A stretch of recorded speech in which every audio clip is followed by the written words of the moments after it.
కడుపు నింపుకున్నానా ఎన్ని ఇచ్చినా నీకై నేను గచ్చయ్యానా నా కడుపు నింపుకున్నానా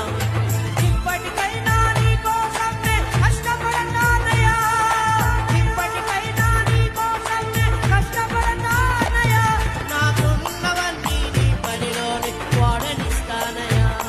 నాకున్నవన్నీ నీ పనిలోని వాడనిస్తానయ్యా